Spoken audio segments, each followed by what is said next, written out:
The first video I did when I decided to turn this channel into a FNAF channel was breaking down every FNAF minigame.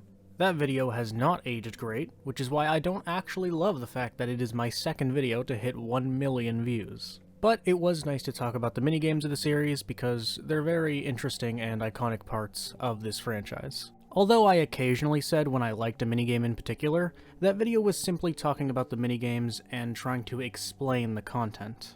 In this video, I want to go over what I believe are the top 5 best FNAF minigames, and explain why I think these minigames reign supreme. Let's get into the list. At number 5, we have the Save Them minigame from Five Nights at Freddy's 2. This is a minigame that always stood out to me because of how much story is contained in this moment. It wasn't until FNAF 4 that minigames really had a full narrative, and it's cool how telling Save Them is. I really like that Save Them is spelt out during the duration of the minigame.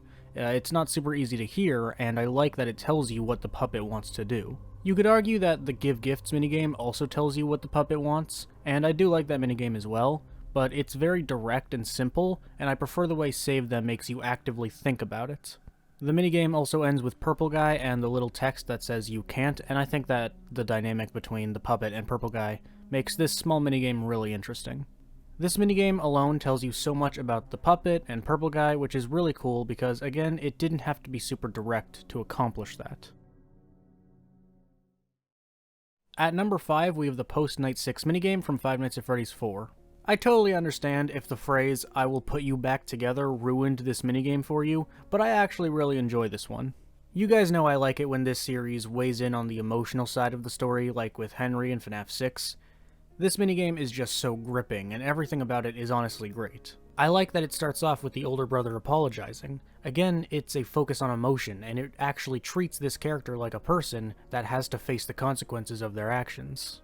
And the rest of the dialogue is really well written.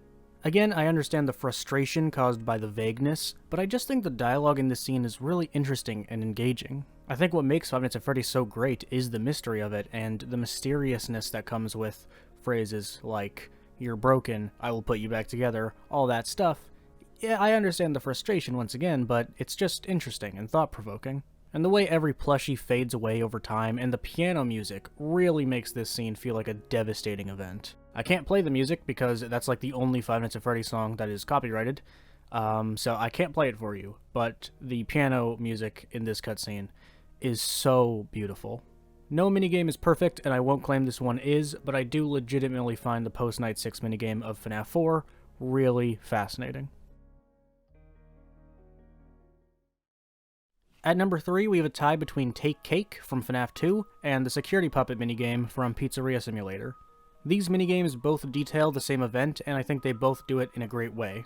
The Take Cake minigame focuses on what happened in this moment. You play as Freddy giving out cake in the pizzeria, but on the outside, there's a crying child just standing out there for an unknown reason. And as time passes, a purple car approaches them and Purple Guy steps out. The kid's eyes grow larger and larger, and then they turn gray, and the car drives off. And the minigame ends with a jump scare from the puppet. This is one of the more chilling minigames because it's so clear what's happening, it's just not graphic. The jump scare obviously makes it clear that this child is now the puppet, but it's still really interesting to think about because there weren't a whole lot of specifics back when this game came out. We have so many more answers as to the specifics of this moment now, but back in 2014, this was a pretty mind-boggling thing to happen. Again, this was only the second game, and the first game didn't even have minigames at all, so moments like this were just so thought-provoking, and it's still one of my favorite eras of this franchise, because everyone was talking about it, and everyone was really dedicated to figuring things out. Then the Security Puppet in Pizzeria Simulator gives us a little more information. It tells us that the kid was outside of the location because they were locked out by other kids. This minigame also teaches us that the puppet was actually a security device meant to protect the kids, but it was blocked off when the child died. Just as a quick side note, people seem to make a distinction between Security Puppet and the puppet, but I feel like they're just guaranteed to be the same person. The Security Puppet just looks different in FNAF 6's location. Because the Security Puppet minigame is accessed through the Security Puppet, and the Security Puppet is clearly the one present in the minigame, and then the dead child, Henry's daughter, which is the puppet, is possessed by the Security Puppet, so that would mean there is either a puppet with an unknown possessor, and then the Security Puppet, or they're the same. So they are the same. Anyway, eventually the security puppet gets free and leaves the building, and the final moment is the exact moment that the child and the puppet become one. I think these two minigames work perfectly together, and I can't pick one over the other because they cross over. The Take Cake minigame shows us a more gruesome side with the exact moment that purple guy killed the child, whereas Security Puppet gives us a little more of an emotional side and a more intriguing origin story. I love both of these minigames a lot. The post-Night 5 minigame from Five Nights at Freddy's 3 is coming in at number 2. This one might not have as much detail as Save Them or Take Cake, but it's obviously a very important moment, and it's executed really well in this minigame. In this final post-night minigame, we play as the spirit of a child who confronts their killer in the back room of Freddy's. Purple Guy panics when being face-to-face with his victims and goes into his spring Bonnie suit. But because of how worn down this room is, rain seeps through. I like the detail of being able to hear thunder and lightning outside during this cutscene, so you know that it is in fact raining. The suit gets wet, and the spring locks fail and kill him.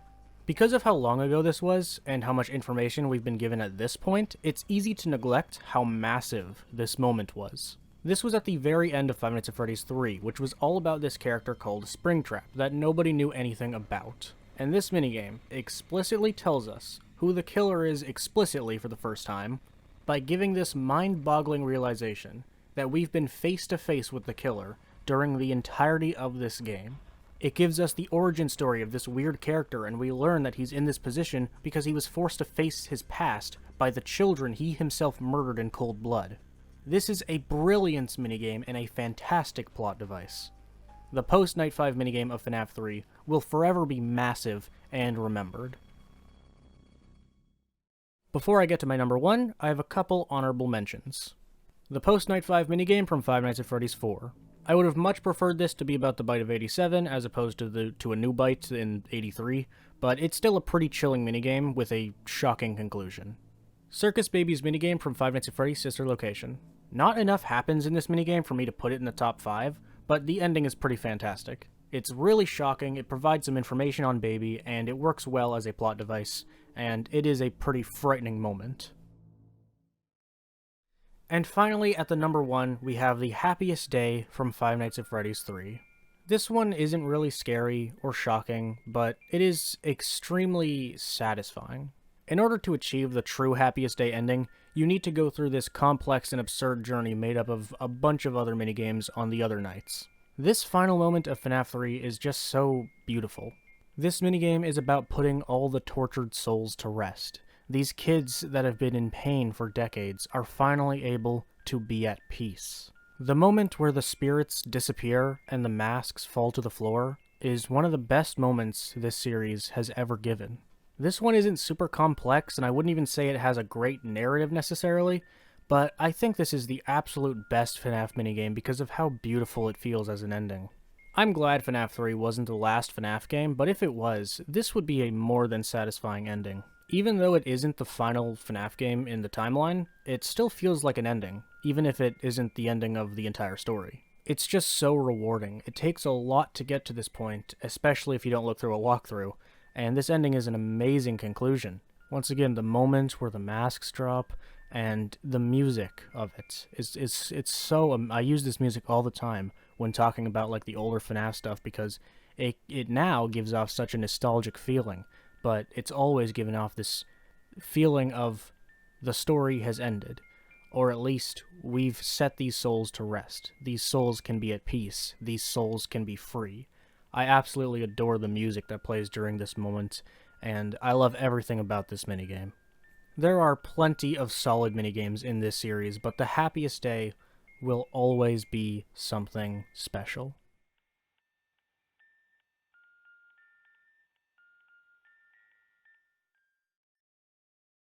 That was the top 5 best FNAF minigames, in my opinion. Let me know if you have a favorite minigame and what you thought of my picks. And if you have any ideas for videos you'd like to see from me in the future, be sure to comment them down below. Please like and subscribe if you enjoyed, it really helps out a lot. And you can follow me on Twitter and Instagram at I'mTheBaddest, with the links in the description. Thank you for watching, I will see you next time.